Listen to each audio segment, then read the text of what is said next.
દર્ભાવતી ડભોઈ ખાતે પૂજ્ય શ્રી ડોક્ટર વાગીશ કુમારજી મહારાજશ્રીના પાવન સાનિધ્યમાં 108 શ્રી યમુનાજી લોટીજી મહોત્સવ કુનવારો અને નંદ મહોત્સવની ભવ્ય અને ધાર્મિક માહોલ વચ્ચે ઉજવણી કરવામાં આવી હતી। આ પાવન પ્રસંગે મોટી સંખ્યામાં વૈષ્ણવ ભક્તોએ ઉત્સાહભેર હાજરી આપી ધાર્મિક આનંદનો લાભ લીધો હતો।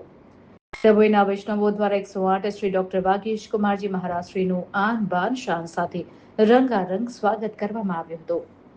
સમગ્ર શહેરમાં ભક્તિમય વાતાવરણ છવાઈ ગયું હતું।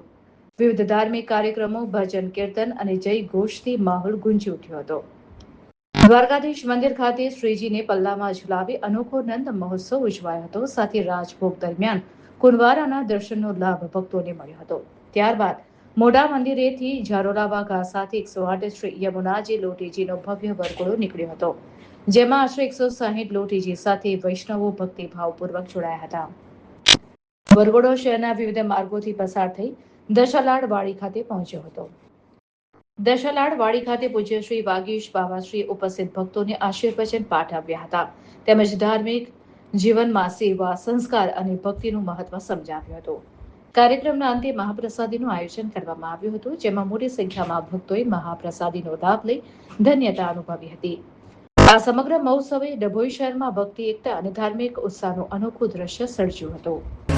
સર્વે વૈષ્ણવને મારા જય શ્રી કૃષ્ણ। ઘણા વર્ષોથી ડભોઈના વૈષ્ણવની ઈચ્છા હતી કે શ્રી યમુનાજી લોટીજી ઉત્સવ કરીએ, તો મારા પ્રમુખપણા હેઠળ મને વિચાર આવ્યો કે ચાલો આ 108 લોટી ઉત્સવ કરીએ। અને એના ફળ સ્વરૂપે અમારા ગુરુની ષષ્ઠી પૂર્તિનું આયોજન જે પણ હતું એ પણ સાથે સાથે સાંકળી લેવામાં આવ્યું। અને આજે અમે ડભોઈ દશાલાડ સમાજના હું તેમજ મારા હોદ્દેદારો તેમજ જ્ઞાતિજનો, કારોબારીના અને મનોજના ભાગ પ્રકારથી આ ઉત્સવ પરિપૂર્ણ પામ્યો છે। આજે આ લોટી ઉત્સવ મથુરાના વિશ્રામ ઘાટના જીમ ઉપર કરવામાં આવ્યો છે, જે જોઈને સર્વે વૈષ્ણવ પ્રભાવિત થયા અને સર્વે મનોરથી તેમજ મારા જ્ઞાતિજનો ખૂબ ખૂબ આભાર વ્યક્ત કરું છું। અને ગુરુજી આખો દિવસ ડભોઈ એ બદલ હું ધન્યતા અનુભવું। કૃષ્ણ વંદે જગદગુરુ। દર્ભાવતી ડભોઈના આંગણે પ્રભુ શ્રી દ્વારિકાધીશના આંગણામાં આજે અભૂતપૂર્વ કુંવારો અને સુવર્ણ પલ્લાના અદભુતપૂર્વ દર્શન થયા।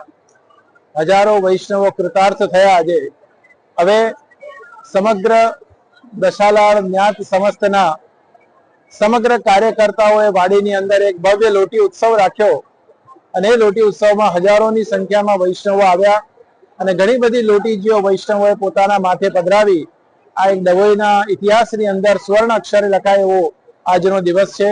હું સમગ્ર ડભોઈના તમામ વૈષ્ણવજનોને ખૂબ ખૂબ અભિનંદન અને શુભકામના પાઠવું છું।